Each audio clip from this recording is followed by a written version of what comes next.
The Dan and Chris podcast has been fortified with 6 essential vitamins and minerals. Please use only as directed.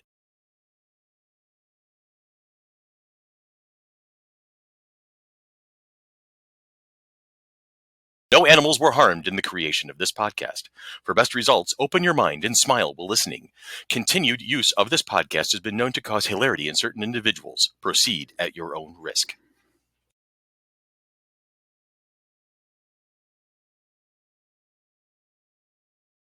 Hello? Wait, did I call you? No, you called me. Wait, no, hang on. What was that all about? Are you okay over there? What? It's like our gig. It's like wait. It's like no. I'm pretty sure it was my turn to say hello. Was it your turn to say hello? I don't remember. Then there's the squeak again. How are you, my brother? Oh, I don't know how. It's been that kind of a day. Yeah, this has been. Yeah. It's been. Yeah. All right, so let's get the basic stuff out of the way. How are you feeling? Okay, I'm feeling right now. Okay. So, with your hands. Yes. I'm at the end of my cycle, my chemo cycle. So this is my 4th cycle. So this is the we're recording this on my last day. So I am well filled up with chemo drugs at this point. Oh, isn't that lovely? So yeah, so this is the first time on the higher dose too. So the full cycle on the higher dose. So let me ask you this then: what is next? So I get a week off. Okay. And then I get to do this again. A 5th cycle. So there's gonna be a total of 6 cycles. Oh my God. So yeah, so by the end of June I should be done. Okay. So, and then what happens after that? Then I have to meet with my surgeon again. Okay. And when the last time I met with him, he said 6 to 8 weeks after chemo is done, then I should be able to get my ileostomy reversed. 6 to 8 weeks. So pretty much on the doorstep of FC3. By the end of summer, by mid to late August, I'm hoping to be able to get the surgery scheduled. Okay. So that's going to be, it's not as intense as my last surgery, but I still would be probably in the hospital for at least 3 or 4 days, from what I understand.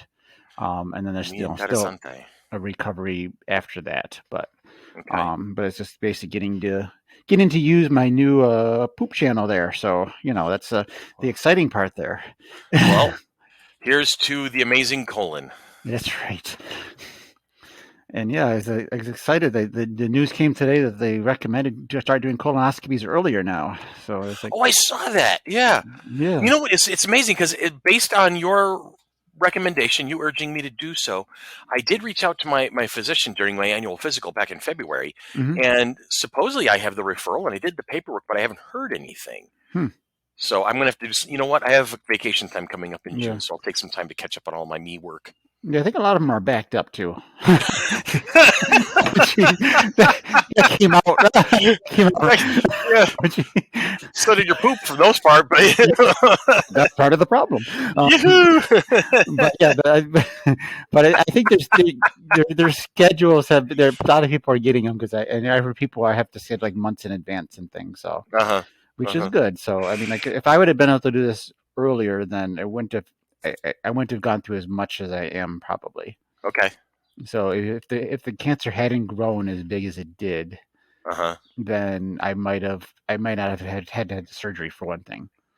So that's a possibility. So it's earlier is better. Absolutely. Well, we had done kind of like the timing of it. If I remember correctly, we were like. They were saying this thing had probably been growing for about 5 years, is what they were saying. At least a few years, because the colon cancers are usually a slow growing cancer. Okay. So based on the size of it, it said it's probably been there for growing for at least a few years. Jesus. And if you'd been screened at 35, as opposed to even 45 or 46, or within the, it could have been caught earlier, and then I might not have had to go. It could have gone away with just the initial radiation and the chemo versus having to go through surgery and everything else and all the fun stuff. But But it could have been worse too, because I could have let it go longer, and then it could have spread. So there's also viable. Yeah, So if it's spread, I'd be in stage 4, and then I'd be in more serious chemo right now because then there would be stuff to go through. So it is what it is at this point. Now I can't go back and change it, of course, but I can always wish. But Right. it is what it is. So I'm just thankful that I got it when I did, and it wasn't any worse than it is. Yeah. And I'm hopefully right now pretty much cancer free, and hopefully, if there are any stray, nasty little cells wandering around, this chemo takes them out and shows no mercy to them. That's it. And yeah, and then I can move on and be officially a cancer survivor. I'm excited to have that moment of being able to share that with you and basically say, yes, that is the truth. He is a cancer survivor. Basically, they said, after 5 years, because I have to get tested like every year for 5 years or something like that. Okay. If after 5 years, if it doesn't come back, then that's when they kind of call you a cancer survivor, I guess. So, all right. So yeah. So when you can drive 55. That's right. Hey, I can't drive 55. Get him, Sammy. Get him. Yeah. Oh, I haven't that song in a league. So how you doing? I'm okay. I am doing well. Work I'm in that zone of work right now where we have to monitor everybody's grass, and then I have all my normal caseload, and I have my inspections, and there's paperwork that I'm missing, and it's like, oh God, oh jeez. And I've made I realized as I look back at things that I'm just a lot busier than I expected to be. And that's okay. It's not a complaint really. It's just, it's a matter of fact. Yeah. But like I came out of the bullpen for Tanya and Randy's Thursday evening D&D game. The party is towards the end of their big campaign. They're in the upper levels. A couple of regular members were having a hard time getting there on a regular basis. They needed the help. So I showed up. It's not bad every Thursday playing a little Dungeons and Dragons. It's a lot of fun. But when that campaign is over with, I'm going to step back because I did a quick calculus, and I'm DMing 2, playing in 4 at the moment. Wow. So my social life is basically D&D, which I don't mind. It's a lot of fun. I play with some great people. I've got the party, the usual folks at Tiny and Randy's house. Our buddy Evan, his daughter Hunter, our friend Sean, who's done security for FC3, and then my Saturday crew is from Pennsylvania, Ohio, Michigan. And I found them by accident, and it's been such a wonderful situation. We get along so well with each other. We enjoy, getting a chance to just shoot the shit and talk to each other. And one of our guys, our main DM, Vinny, is he's opening up an opportunity where he's going to be DMing quote unquote professionally. Oh. So he's going to be DMing it on a like a service. So there's going to be people paying a subscription to basically sit at the table, and then he'll provide the content. Interesting. And he's a little nervous about that, but he's got brilliant ideas, and he's got all of us behind him, supporting him, and trying to urge him to keep going because he just does a great job. The game that he first DM'd for us, he was running 2 parties side by side, simultaneously in the same game world, basically from 2 different angles on the same plot line. Wow.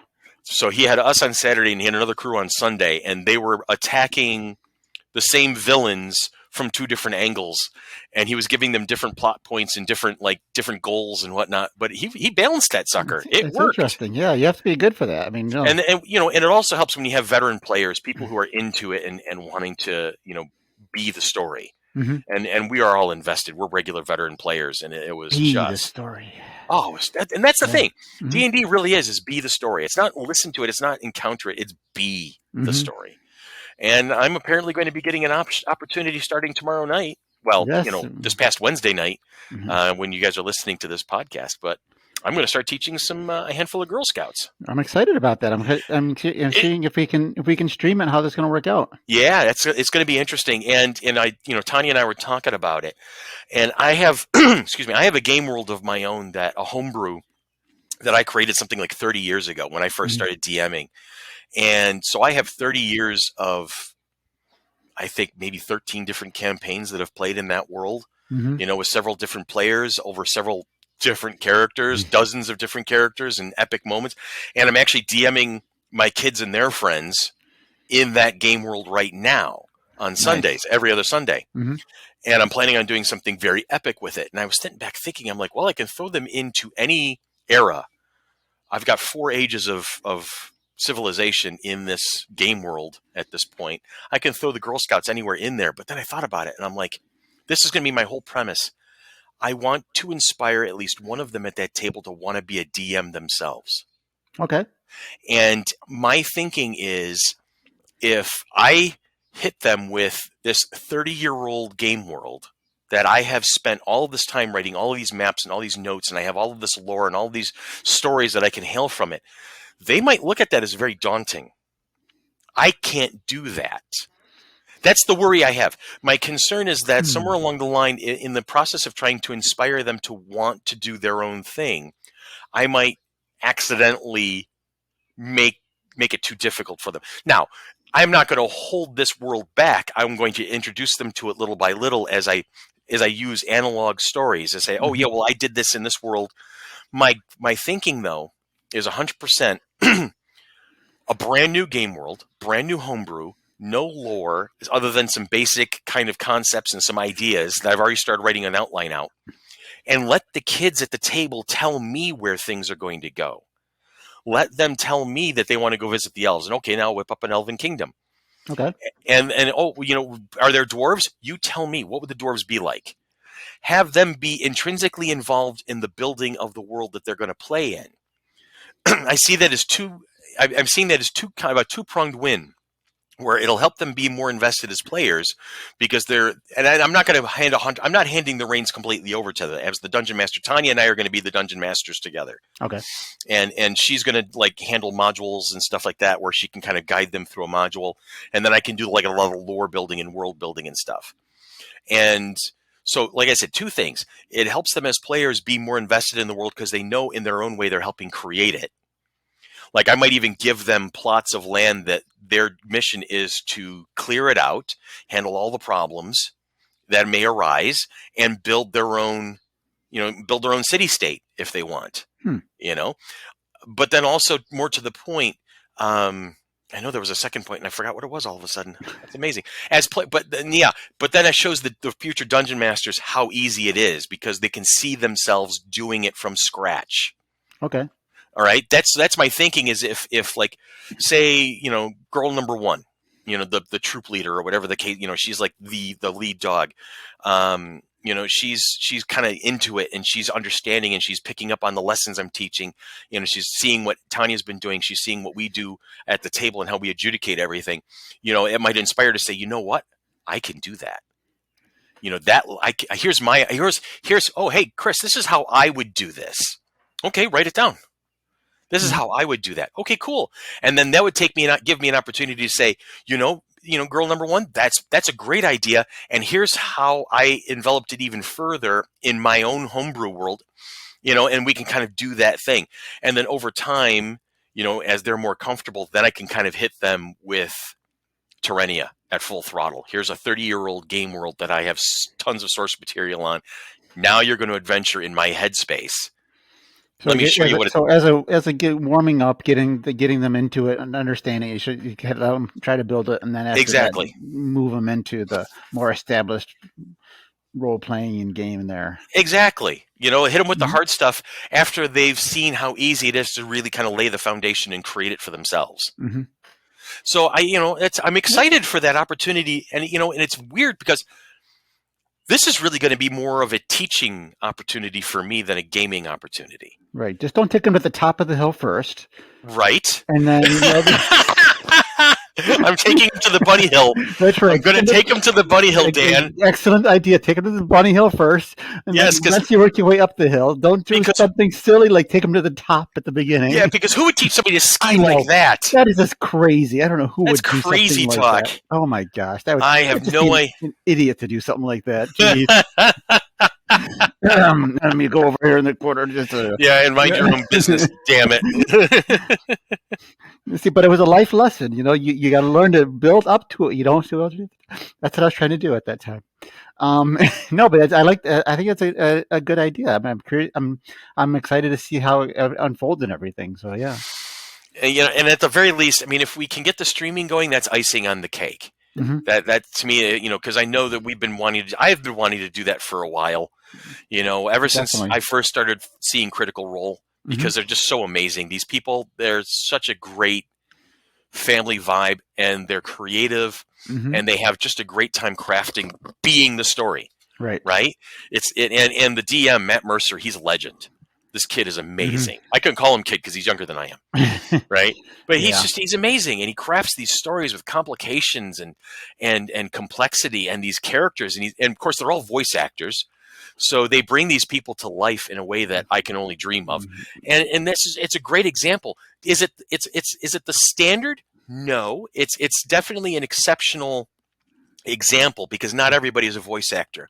Right. Not everybody can actually make D&D their profession, right? I mean, if we make a couple bucks on the side to help the convention out, fantastic. I'm all in. But I don't see myself retiring and being a D&D content creator. Not yet, anyways. Not yet. That's the thing about D&D is it's not a less. You don't need your knees, and my bad ankle can't keep me from being at the game table. So even after I finally retired in 14 years, I can sit back and create D&D content, probably for like 8th edition at that point. There you go. 7th, 8th edition. Who knows? Yeah, I mean, there's still stuff that we can do and not have to stress out, and especially if, So I mean, I'm excited to see this. Our first, the Mighty Monkeys' first foray into this. Yep. And I'm hoping to see it grow. And even if we get, however it grows and everything. So this is exciting. It is. It really is, and it means I'm one step closer to my ultimate D&D goal, which is getting you to the damn table.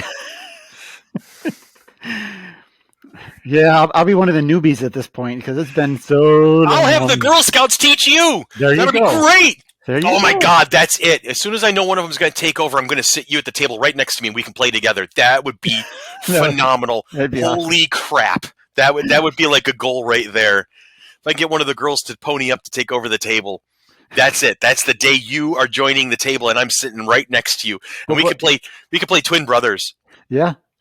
That would be a great story to unfold, to have them to be able to chronicle this whole journey from the start. You teaching them to one taking over and doing their own campaign there. That's something we were bad at with FC3. If we had videos of the behind the scenes of FC3, like those early days before we even had the 16 show, of us, just the talks that we had and the ideas that we came up with and the hurdles that we had to get over to try and get to where we are now. Yeah, it's been quite a journey. That would be fun. So the fact that we're going to be able to chronicle this one from day one is kind of cool. I'm looking forward to it. It's very cool, yeah. So I got to clean up the attic because everybody's going to be descending here to La Casa Franca. And they're coming up to the game room in the attic. So I'm going to clean it all up nice and tidy everything up and probably throw drapes over the piles of stuff in the corner. And how many girls are coming? I'm told 5. Oh, wow, that's good. With one girl is bringing their 11-year-old younger brother. Okay. And Anne assures me he is quite the mature young man, which is good. D&D is really 11, 12 is the minimum in my opinion, because there can be some really interesting themes. Depending on your characters, yeah. I mean, and there's gaming level violence and things like that. So you want to make sure that they're ready to handle it. Although I will tell you this story. I don't want to bog the kids down with it, but I will tell you this story a long time ago when it was like late Fisher, almost MCC years, and I was still playing with my buddy Carter and Steve and our friend Jason Carr, and we had our regular table. I can't remember who the young man belonged to, but I believe he might have been Steve Palermo's nephew or younger cousin. I had to put him around 11, 12, right about the age of this young man who's going to be coming over tomorrow.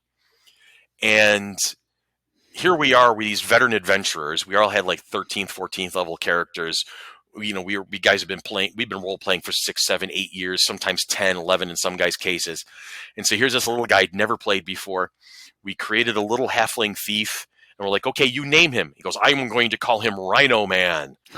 All right, well, this is not a superhero thing. There's no spandex and capes and stuff. This is all hobbits and wizards and swords and sorceries. He goes, okay, cool. He goes, well, then in that case, let's just make it flow better. And the kid said it himself. He goes, I'll call him Rinneman instead. Okay. I'm like, okay, that's clever. That got my attention right off the bat. The kid was right in, and he stepped right into play. I'm like, cool. Yeah. So we're on the road, and our characters were guiding this caravan, and apparently there was a noble's daughter, and the noble himself were in the caravan. So we're playing guardians at this point, and we get attacked, and we're going to town, and these were some heavy hitting, thugs, which was very weird. We were kind of like blown away by the fact that these guys were hitting pretty hard, and we were all fairly advanced guys. Well, at one point, Rinneman, in all of his second level glory, got his ass handed to him and wound up in a ditch. Okay, that happened. Okay. And the fight is over with. Our healers get to him quick. We're able to kind of pick him up, dust him off, heal him up a little bit. But my buddy Carter was playing this really trying too hard to be liked kind of fighter. Like he was a good kid. He was a solid kid and was a great warrior. But when it came to social interactions, he just really tried too hard because he knew he was out of place, but he wanted to make a good impression. And so he's saying something to the nobleman's daughter, and he takes her hand. "Oh, my lady, it is, it was worth the effort, and it's just but a little bit of blood. Worry not about us."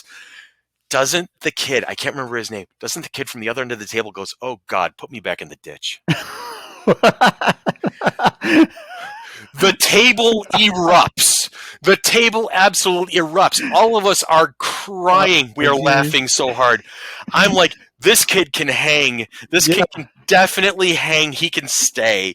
And we were so excited. He didn't come back, right away, and he was never a member of the regular table. But from what Steve was telling me, he did play a little bit more after that. And that kid's got to be, Jesus, by now he's got to be in his 30s at this point. I'm amused to wonder if he still plays or thinks about playing to this day. But that line alone said, "Oh, he can hang."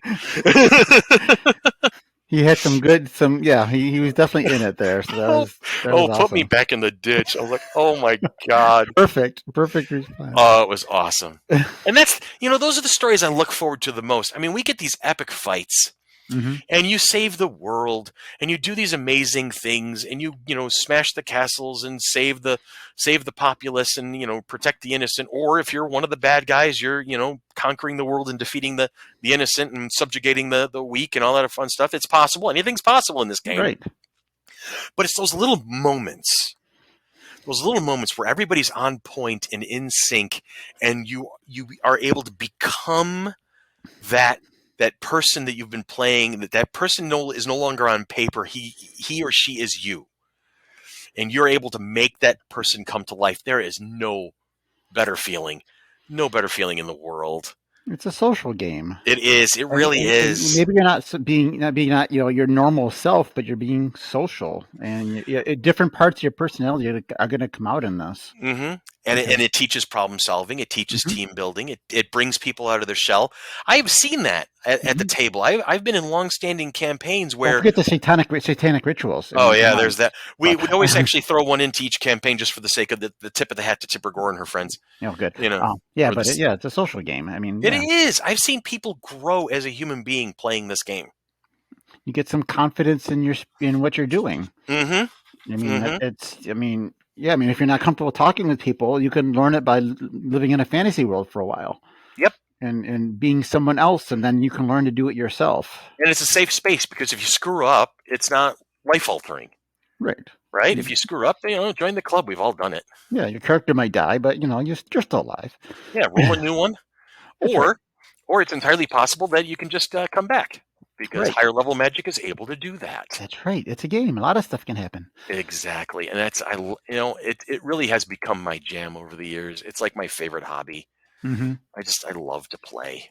I haven't noticed. You're kind of subtle about it, Yeah, I know. I never talk about it at all. You never bring it up with me at all. You never say, "Come and play," And it's partially your fault. I'm into it. I know, and it's funny when you got into it. That's the kind of time I stopped. I know. There was some overlap there. There was just some weird stuff going on. Mm-hmm. But we're still young. We got time. Exactly. It's okay, Dan. I still love you. Oh, thanks, Chris. I love you too.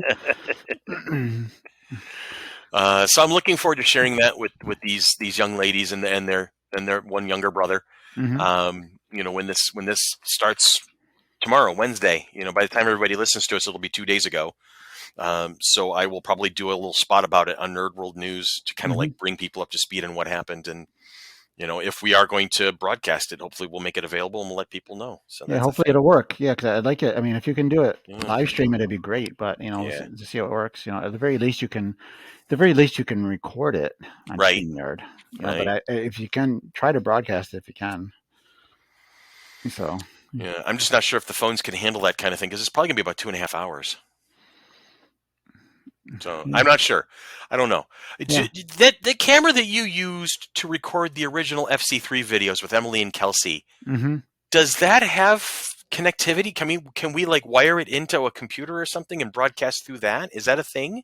I don't know. It wasn't a very good camera. I thought it did a fine job. It did The okay, Enterprise but video looks great.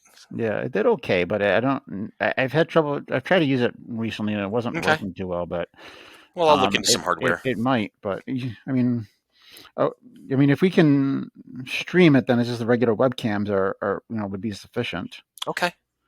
So That's fine. if you're using phones, you're just streaming to StreamYards. Uh-huh.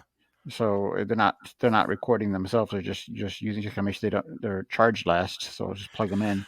I see a time where if we're going to take this seriously, we'll probably have like a 3-camera setup all plugged into a laptop with a switcher, and then somebody will have to be like sitting on that computer, kind of doing a directing job of switching back and forth between cameras. Yeah, we got a little ways to go before that, though. Yeah, but that's Yeah. but this is my job where I have to Mhm. think that far ahead so that Yep. everybody else can tell me what is and is not feasible. Oh yeah. I mean, I might have looked into stuff like that a little bit, but You might have. we're not quite ready for that yet. But yeah, Yeah, if we do get to that point, I'll be excited to work on that. So. it'll be fun. Hmm. It'll be But I fantastic. think we can do something, just using phones and webcams right now, just to start Hmm. with. So just Hmm. to get an idea, and the personalities will come through that way anyway. So Right. just make sure there's good lighting. Right now, yeah, the basement's or the attic is in decent shape for that. Okay. You know, I worst got a comes to worst, I can put a couple of other lamps in there and brighten it up a little bit. But I got a few light bars. I think so still. nice, But anyways, nice. so yeah, so there's that. So that's a good thing coming on. What It else is going is. on in our lives? Um, FC3 we're planning. FC3 planning has been going strong. I see you and Ann chatting all the time. Trying to get some more guests. Trying to. Right. That has been a hard equation to solve. It's hard finding the right guests and the right. I Yeah. mean, the good news is that there's some that will be more flexible because of COVID. Right. But then there So are some that are like, no, we're trying to make a living too, and we respect that. That's fine. But holy right, crap. but that yeah. So I mean, the one I was talking about, not to mention any names yet because Right. they We just don't don't do even that. know if it's going to happen. Yeah. We don't do that. Tease. Right. It's their initial price was way high, and then we got them down. I got them down to like half, and which is more feasible. We just got to decide if this is the right guest for us. And Is there's that the one that Billy was putting 2 cents in on? yes. Okay. So That makes sense. we didn't hear back from Billy on that. Yeah. Just to get see if if the guest makes sense for us. Right. And then Feed him tacos. He'll make plenty of sense. that's right. And Brian's looking at looking at some names there. Mhm. So we're just trying to find some unique guests that will make an impression on people. And Exactly. I'm excited that the COVID rules are heading in the right direction. Yes. They seem So to be relaxing even more every day now. It's kind of so wild. I'm excited to see what September will bring. If we can kind of reduce or eliminate social distancing by then. Yeah. And mask or no mask, whatever. If we get because our plan right now is proof of vaccination or at the very least proof of negative COVID test. Yeah. If and if we can do that and then no masks, that will make a much more comfortable experience there. Exactly. I know. Exactly. So yeah, I'm excited to see what. I mean, I'm glad that I was nervous for a while. And rightfully so. We were in a tight spot, Mm-hmm. and we still have our plan B where we have to hit the brakes and push back to April of 22. Yeah, but it's looking more and more positive. So I mean, Yes. New York City Marathon has announced that they're going. And they're expecting Really? 33,000 people. They're opening it up to. Whew. Oh, that's cool. The New York City, they're normally about almost twice that, about usually 50,000 plus, Uh-huh. like But in still. 2019. So they're opening up to 33,000 people. That's a lot of people. It's I better think than 5. New York Comic Con is happening. I think I Really? saw They're going that. to go? Yeah, I don't know what their capacity is or anything, but Did San Diego, did they? they held off this year. Okay. They skipped this year. I'm 90% sure. I mean, pretty sure. Okay. But yeah, but in New York's in November, so and San Diego's in July. Right. Um, So hopefully that's the difference. That's the ball game right there. yeah, no in-person attendance this year. They're doing it just virtual again this year. So San Diego is. Yeah. So yeah, I mean, so they're starting to come around. The fact that New York City is one of the biggest ones in the country here. So, Mm-hmm. and the fact that that they're planning on um, coming back in November in person, then that's a huge thing. I just hope people understand that we're trying to do what's best. That's the Right. thing. Yeah. You know, that's all that matters to me is that people, if they're not in agreement with what we're doing, at least they understand that we're trying to do what we think is best for everybody. Right. We want to have a healthy and safe environment. Yep. And and right now, and like I said, everything's can change, but right now, these are what we're looking at. As of today, we'd say masks, but tomorrow it might masks might not be necessary. Mm-hmm. Today we're saying proof of vaccination, and tomorrow I don't know. Yeah. Places like Disney World is relaxing their mask. All the big parks in Florida are relaxing their mask things. So I just hope it's outside. not too soon. Yeah, I mean they're going slower than the rest of the state is because they're still saying no. If you're out in the park walking around, you can take off your mask, but like in attractions and in places in transportation and attractions and stuff like that, still wear your mask type of thing. Mm-hmm. So they're not just going fully gung ho and removing everything. Makes sense. Makes sense. You just get it's got to do step by step. And take that next step, see how it works out, make sure the footing is the ground is solid. Then take the Right. next step, one foot in Yep. front of the other. Exactly. So yeah, so it's exciting. It's it's what we're hoping for this year. So We trained for this. We really did. When we pulled off the number 4 show in basically 3 months, oh my that was gosh, fate's way of saying you guys need to be ready for this because we're that gonna that mess with you a little bit. that show is crazy. I mean, just the fact that we did it basically in 3 months. Mm-hmm. We did not. That was the first time we did not have a setup day. Yes. So we couldn't set up the Friday. We had to set up Saturday morning. Oh my gosh, that was so stressful. But somehow we did it. There's no somehow involved. We are Oh badasses. my gosh, That's all you need to know. that was so crazy. But yeah, because they had they had a game on Friday, so we after Oh yeah, we had to fight off a hockey game of all things. but You gotta, we did the big plus was we were able to at least load people's stuff in on Friday. right. So that was definitely a big thing for that because otherwise I don't think it wouldn't have worked at all. I don't think. No. Yeah. No. So, We but would have yeah, been dead in the water. it was a neat environment there.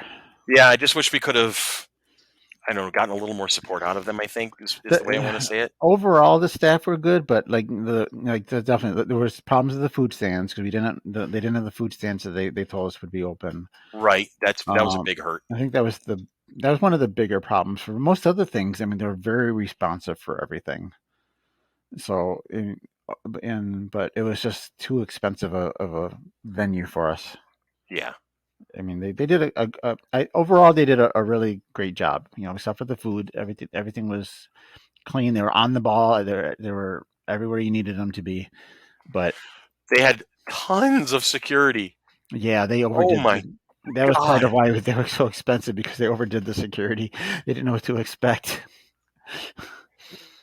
They had an army. Mm-hmm. And then we had Sean. Yes. Sean had an easy time that year. Yeah. I mean, it was funny. I looked at it at one point. I'm like, well, we have Sean and they have an army. They're evenly matched. I'm pretty sure Sean can Right. take them. Yeah. But we got to see a lot more of the arena than I've ever seen before. It was great. That's true. That was a lot of fun. And our office, our command That, platform on that box just at the south end of the rink, that was amazing. That was great. It was great being just to oversee the vendor floor and just like, oh wow, it's all right there. Yeah. And just it was great. That spoiled us. I don't think we're ever going to be able to have that ever again. Well, at TSC we'll be upstairs. Oh, true. We'll have that deck, so we can oversee everything from up there, kind of thing. That works. So not quite the same, but similar. Fair point. Yeah. So you make a valid point. I have those once in a while. I am impressed with your valid point. So yeah, that's what she said. I'm excited about this year. Good. That's the important I think as long as we can get the guest situation and get people more comfortable and everything, and yeah, so it's so everyone out there, have your COVID shots and vaccine and everything, and help us help you. That's all we're going to ask. Is just please, for the love of God, don't fight us. If you've got a concern with something we are doing, let us know. Absolutely, don't keep it in, but just work with us because we're trying to come up with the best answer for as many people as possible. And discuss it with us. Don't attack us with it. Oh God, discuss yeah. it with it. Yeah, I mean, there's people who want us to shut you down. Everyone. Yeah, that's just we're gonna just drown you out at that point if you attack. And if you don't want to get the vaccine, don't flaunt it. Don't be like,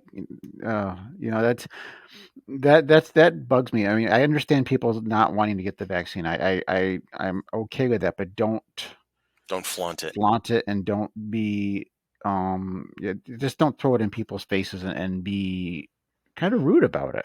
Because I've seen that a lot, and it makes no damn sense. I mean, no one loves wearing the mask, but I know I've seen in Wegmans, which still has the mask policy, people flaunting around Wegmans without the mask and acting like they're doing the whole I'm daring you to challenge me. Yeah, and it's not.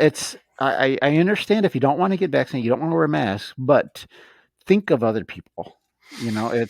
You're wearing a mask inside of a store is a small thing to do. As soon as you walk out the door, rip it off. Fine, not out the door. But while these policies are still in place, make other people comfortable. Because I don't love masks, but I was a little uncomfortable with the people like doing that. Yeah, and it's just I be considerate of others. Think of their feelings, not just your own. On your own time, whatever. Be proud of yourself for not getting the vaccine or whatever.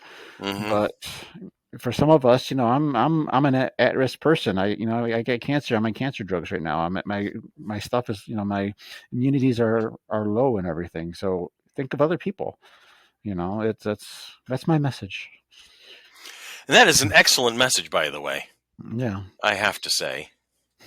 So, anyway, so yeah, there's a little 2 cents worth. I don't know. I didn't mean to get off on that subject, but no, that's what we do. We save the world. We save the world in our own little way. That's right. Be considerate of others. Think of others. Don't think of yourself. Think of the big picture. Yep. Don't just think of your own little world. Think of the big picture, and that's what I always try to do for whatever I do. I try to think of the big picture. For all these differing views of everything that people have, I try to listen. I try to understand where everybody's coming from, and some I agree, some I don't. Right. I'm not. I lean. We've talked about this before. I lean more Democrat, but there's some stuff that there's other viewpoints that I like that I agree with too. So there's not a one size fit all. Right. You lean very practical, is what you lean. Yeah. You lean practical. You don't lean towards liberal or conservative. It depends on the situation, depends on the issue. But you've always been very practical and grounded. For this, it's probably the best way to describe it. And and it's a matter of just looking at a situation and going, really, is that right? Does that make sense? Does that make sense? And there are times where, a lot of people need to learn this lesson where if it has no effect on you whatsoever, it doesn't matter what other people do with their lives. If it Right. isn't hurting you or the people around you, then you have nothing to worry about.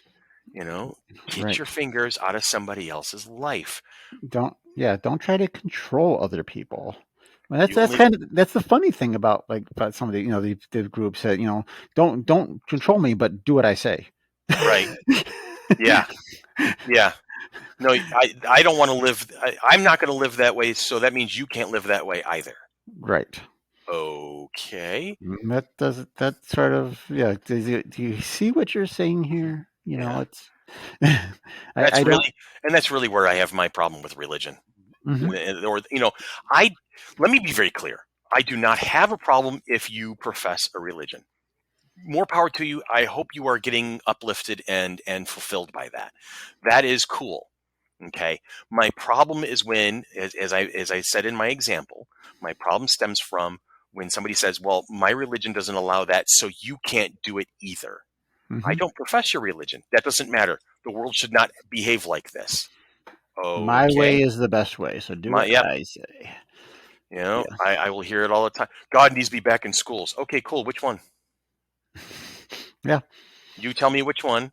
Do you are we going with Yeah, like Zeus. I want Zeus. Zeus? Zeus would be Yes. badass. I mean, Yeah. seriously, when you think about it, there are no frost giants, and that's Odin. Never mind. That's right. I was thinking Odin because Odin. I would go Norse if I could, Mm.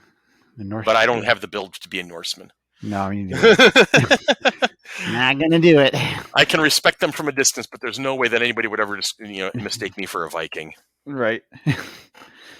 Yeah. Live and let. I mean, yeah. If it's not something that's hurting other people, Leave them the hell alone. right? If you're not, like, if the way they're living, if you don't agree with gay marriage, Hmm. then don't get into a gay marriage. But Yeah, respect people who are, who this is their who they are. This is their life. So respect them for that. That let them live the way they want to live. exactly. You know, I will probably never be in a gay. I'll probably never be in a gay marriage. Yep, You me know, neither. I you don't think know. so. At least you never know. Somebody Well, might you come never along and know. sweep me off my feet. You never know. But I mean, right now Weirder I have things have no. been known to happen in my life. That's right. But I know lots of people who are, and they're great people, and I love these people. Yep, And I have no problem with this is their life because it's their life.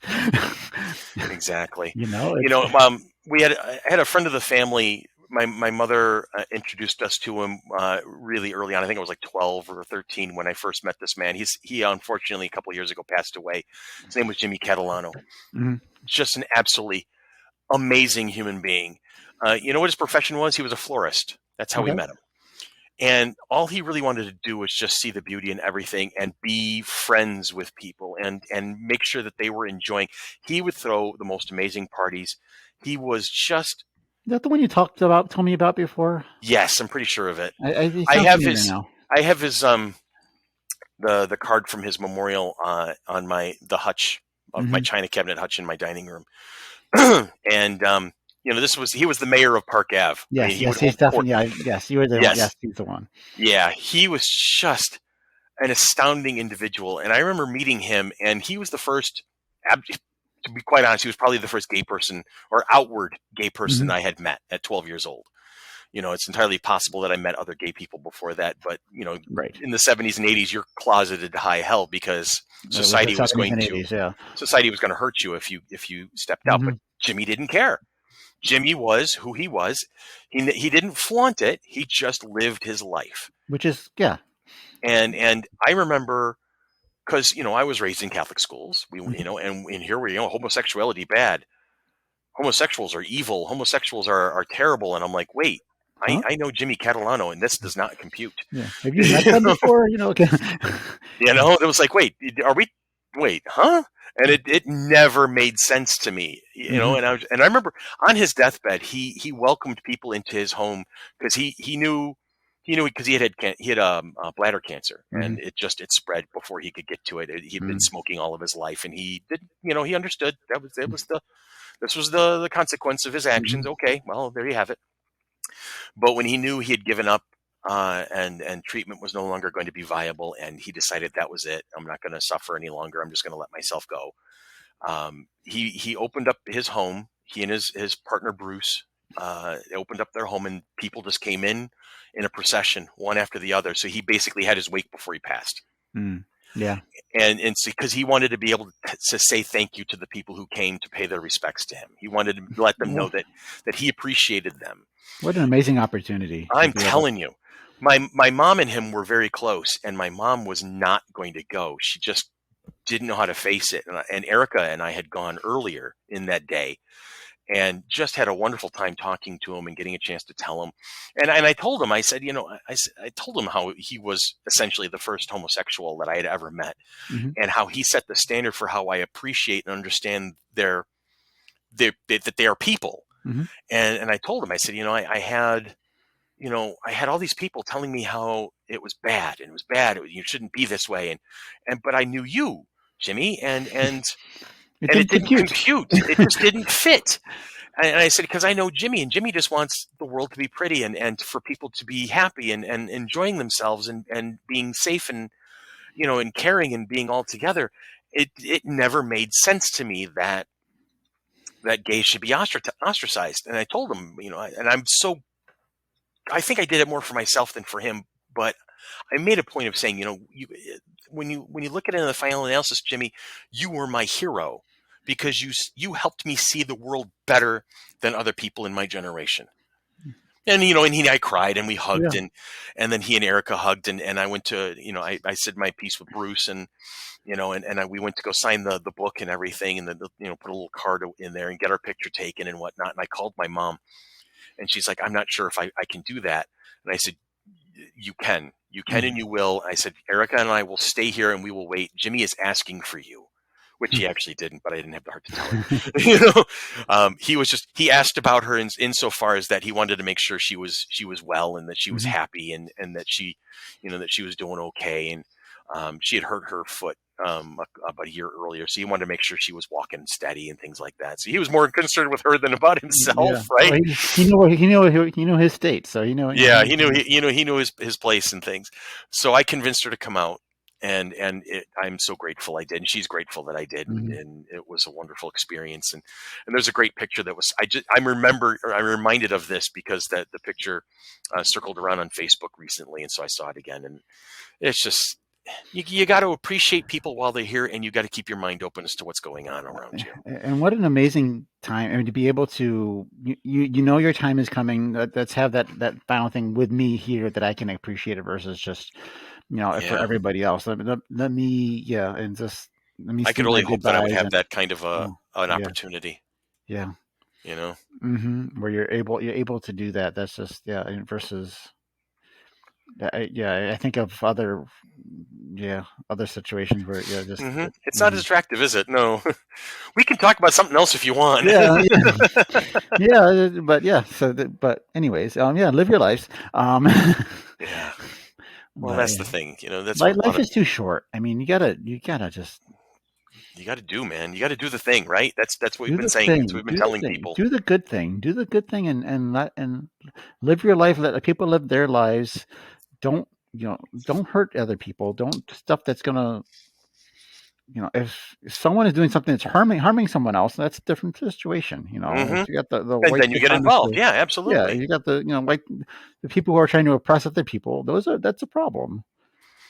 But if you're trying to live your life and someone's trying to do something to you, uplift people. I really think, Will Wheaton has this saying, and honestly, if I ever created a religion of my own, this would be the one and only commandment. Don't be a dick. There you go. Just don't be a dick. What purpose does it serve? Don't be a dick. Okay, the second commandment would be do the thing. Do the thing. Don't be a dick and do the thing. Yeah. Or do the thing and don't do. Which one should be first? Do the thing. Yeah.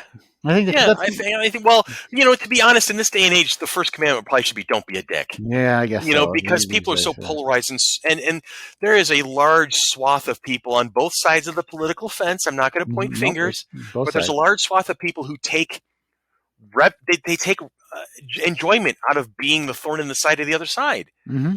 When somebody from the other side fails or is harmed by something, I see people taking enjoyment in that, and that drives me That's wrong. insane. Yeah. That is wrong. Mm-hmm. That is terrible. Why would you do that? And that's just, what the hell is wrong with you? So yes, I would make the first commandment: don't be a dick. Don't be a dick if you can be. If you can be anything, don't be a dick. I was thinking of the church from Charlie Brown song. Don't be a leaf if you can be the tree.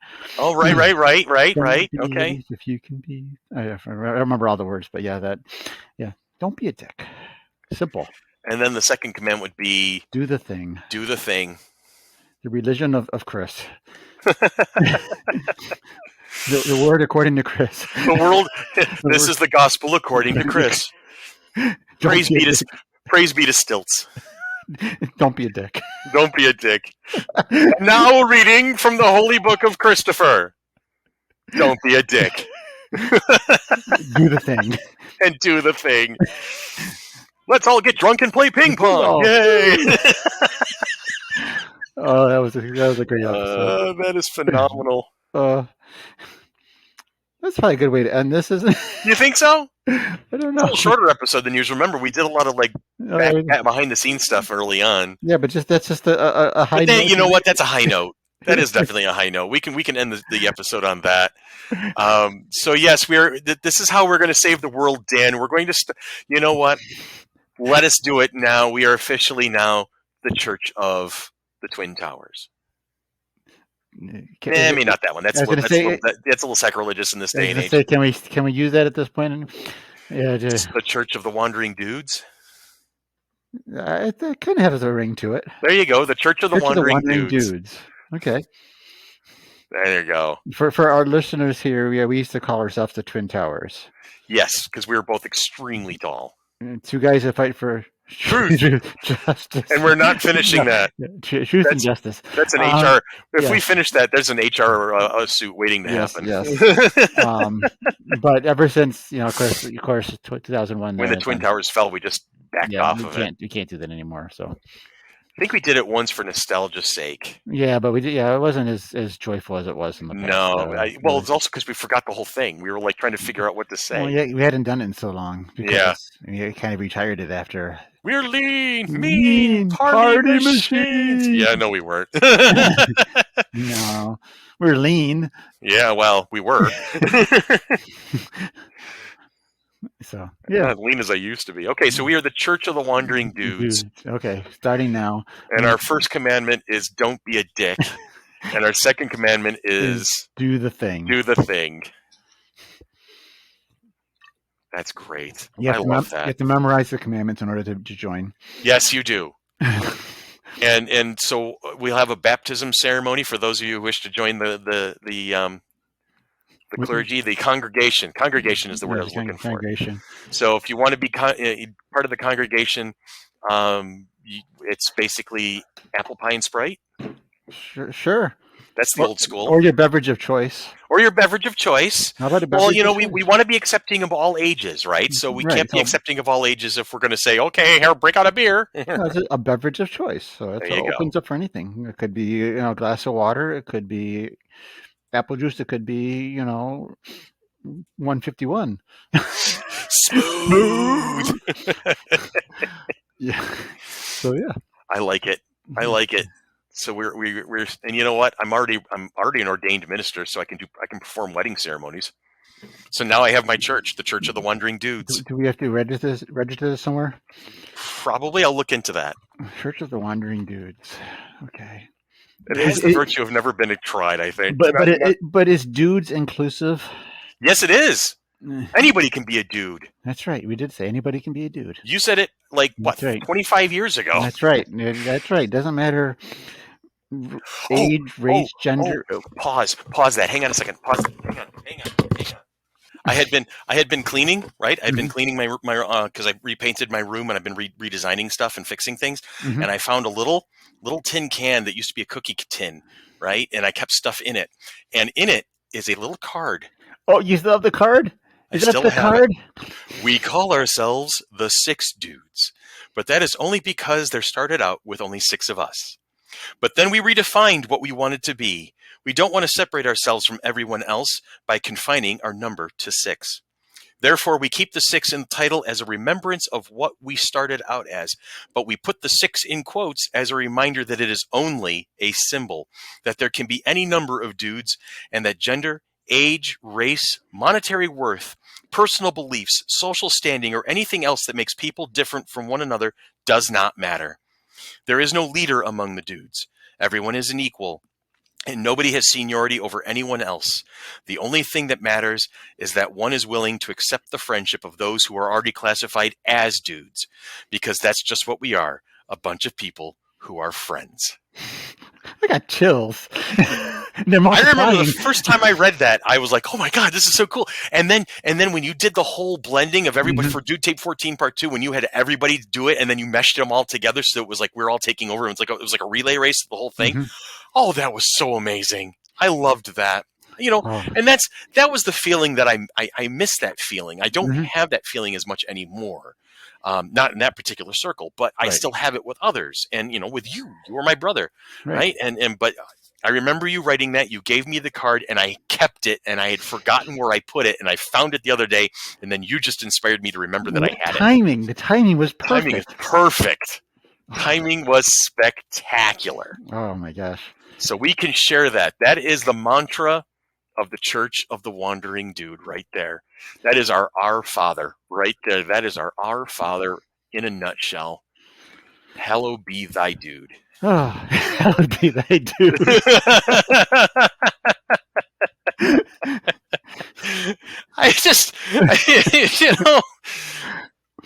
You're liable to say just about anything. This is great. This is fun. The Church of the Wandering Dude.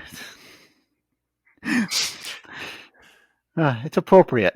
It is. We need to think of our version of the Amen, because the Pastafarians, the Flying Spaghetti Monster people, have Ramen, and I think that's spectacularly inspired. But we need to have something that we can go with, that I believe moment, that can confirmation. Like, it's got to be better than just like, yo.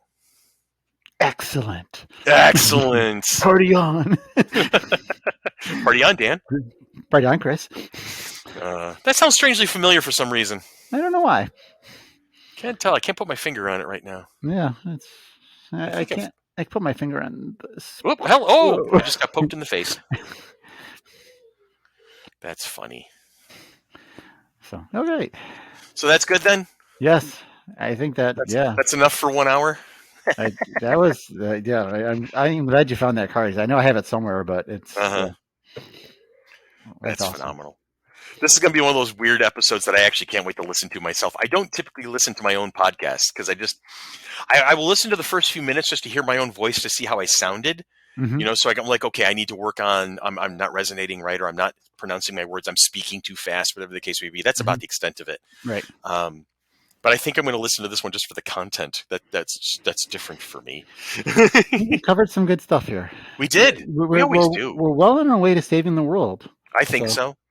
Yeah. I think it's funny that I'm so anti-religion. In the process of it, I created one. There's an irony there. There's a serious irony there. I have to tell you, it's not lost on me. Irony can be so ironic.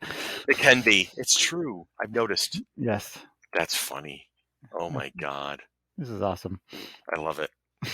See, I keep telling people I'm not an atheist. I just don't like being a Catholic. All right. This is going to be a disorganized religion. Yes. That's what we're going to do. We're going to create a disorganized religion. That should be fun. Yes. So I will talk to you soon then. Definitely. I will call you Thursday. I don't think I'm going to, because I don't think game night tomorrow night on Wednesday is going to let out until probably like 10:30, and I know you're probably already trying to crash out at that point. So I'll be a pumpkin at that point. So yeah. Yeah, I don't want to pumpkin you there. So I will get a hold of you on Thursday and let you know how Wednesday night went, and then we can giggle about releasing this podcast on Friday. Awesome. All right. All right. I will talk to you soon. Most excellent, my brother. Party on, Chris. Party on, Dan. Psst, Dan. What? I gotta go. Do you mean it's time for another pee break? I gotta go now! Well, I guess it's time for a pee break. Hi, this is Mark, and I'm president of the ADA. When I'm stuck in rush hour traffic, rather than pull out a gun and shoot the guy in front of me, I put in Dude Tape 14 and try to relax.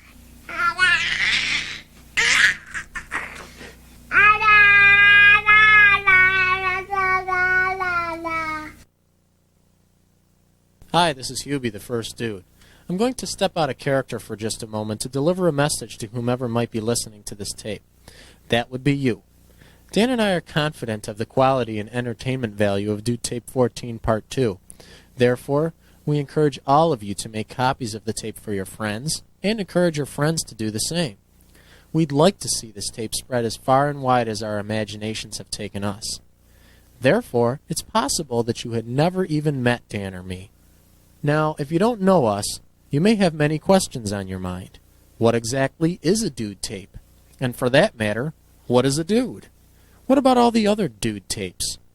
Well, I could ramble on for, at least 60 seconds, but as Dan and I have a flair for the dramatic, we'd rather show you than tell you. Show me, don't tell me. Dudes, dudettes, doodlings, and non-dudes. My trusty cohort Dan, the man, will now take you on a journey through time. Thanks, Hubie. Once again, this is Dan, the man, the fourth dude. I would like to welcome everyone to this retrospective of the dudes. What is a dude tape, you might ask? Well, a dude tape is basically just a message to others, whether it be someone sitting down and talking, or if it's a full-blown entertainment experience. Since this is a landmark tape, marking a new era in dude tapes, this segment commemorates all dude tapes, past, present, and future. The present is easy. It's happening now, on this tape.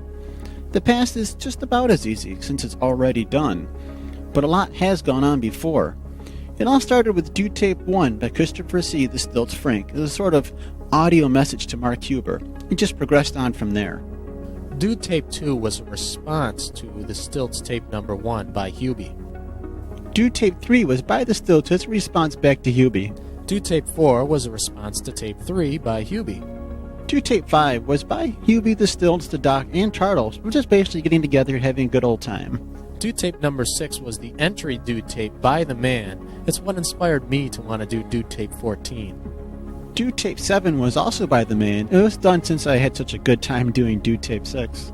Dude Tape number 8 was done by Hubie as kind of a response to the man's Tape 6 and 7 to show that I could do a tape as good as he could. Dude Tape 9 was by the man as a response back to Dude Tape 8.